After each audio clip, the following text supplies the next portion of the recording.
Bonjour à tous et à toutes, bienvenue dans cette capsule. Mon nom est Alison Saint-Arnaud, je suis étudiante en sciences humaines au Cégep de l'Abitibi-Témiscamingue à Amos. Dans le cadre de mon cours en projet psychologie, j'ai fait tout au long de la session une recherche sur les impacts de la pornographie et de l'hypersexualisation chez les adolescents. Le principal but de cette capsule est de vous partager les fondements que j'ai pu constater tout au long de ma recherche.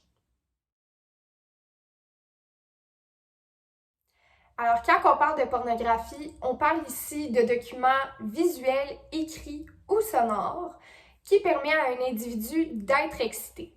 Certains professionnels affirment même que la pornographie est un domaine hyper important dans l'économie du pays, puisqu'elle est présente partout. Par exemple, elle est présente dans la mode, les publicités, la littérature et dans plusieurs autres sphères du quotidien des citoyens occidentaux. Alors, je commencerai par dire que le visionnement de pornographie n'est pas problématique en tant que tel. La problématique dans tout ça, c'est une mauvaise éducation vers ce domaine-là. La plupart des jeunes croient que les films, les images ou les sons reflètent la réalité, mais c'est pas le cas. Tout au long de ma recherche, j'ai pu remarquer que ce domaine présente des nombreux impacts sur les adolescents, tant sur leur santé mentale que sur leur santé sexuelle. Sachant que la pornographie est dans plusieurs cas le premier contact des adolescents avec la sexualité, nombreux d'entre eux pensent que ces films reflètent la réalité. Tout d'abord, il est possible de dire que des standards inatteignables naturellement sont présentés dans les films pornographiques, ce qui fait en sorte que plusieurs adolescents ont une anxiété face à leur image corporelle. Une étude met en lumière que c'est environ 30% des femmes au Québec qui ont affirmé vouloir changer leur apparence physique de manière importante. Puis on est en train de se massacrer le pompon, puis on est en train de penser qu'on est malade alors qu'on ne l'est pas malade. On va se rendre malade. Parce que les patientes développent de l'anxiété, de la gêne. Moi, c'est une des choses qui m'impressionne. J'ai des vulves, pas de poils, tout le temps. Je comprends pas. Les poils sont là pour protéger la peau. Cette peau-là, ce que j'ai dit tantôt, c'est qu'elle est fragile. Ça protège la peau. Puis les gens vont jusqu'à se blesser, ils se coupent en se rasant, ils font ci, ils font ça.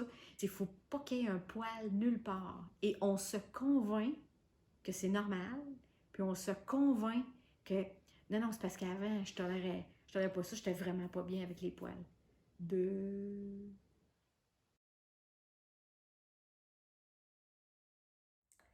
Alors, du côté de la santé sexuelle, il est possible de dire que certaines pathologies peuvent apparaître suite au visionnement de contenu pornographique. Par exemple, le trouble de l'orgasme chez la femme. Où on va beaucoup parler, c'est sur la douleur lors des relations. Puis, ils vont aussi me dire, je suis pas normale, j'ai pas d'orgasme. Puis là, je vais leur dire, ben, faut que tu le trouves. Puis là, ils me regardent puis ils me disent, qu'est-ce que tu veux dire?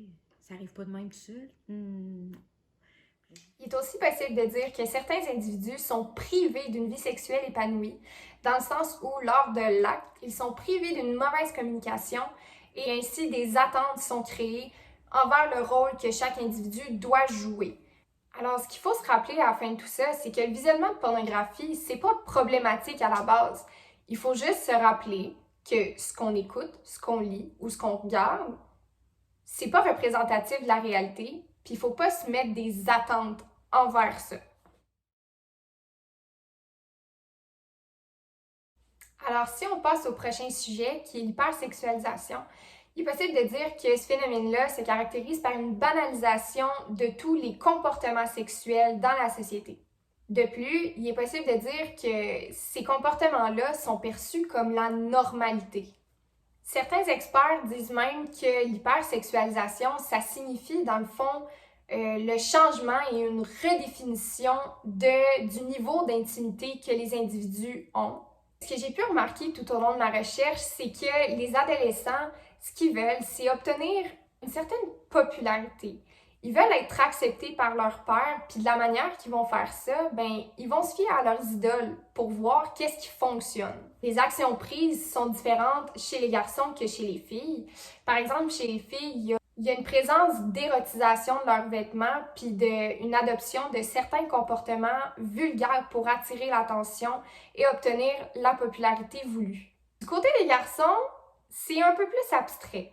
Les garçons adoptent des comportements plus endurcis, plus autoritaires, parce que oui, être un homme sensible, c'est sortir du moule. Un de mes gars m'a même déjà dit le fait d'être sensible, ça rend ma vie beaucoup plus difficile.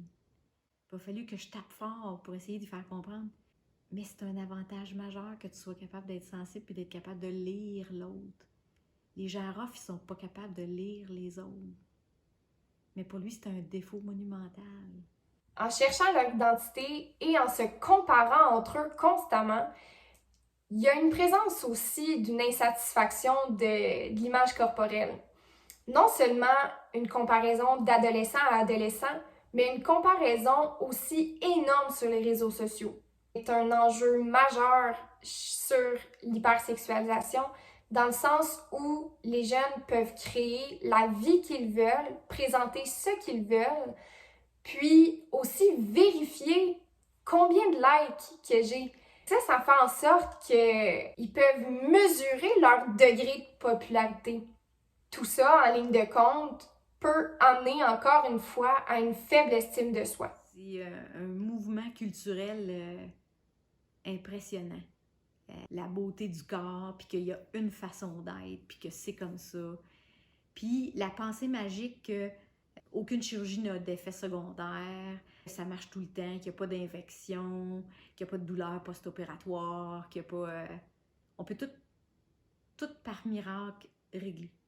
Puis ce que je trouve triste, c'est que les filles sont pas assez solides pour dire qu'ils n'en ont pas besoin.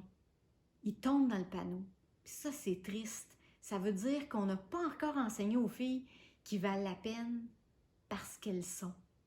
Qu'elles sont extraordinaires par elles-mêmes, qu'elles peuvent faire tout ce qu'elles veulent dans leur vie, qu'elles peuvent dire puis s'affirmer comme elles veulent.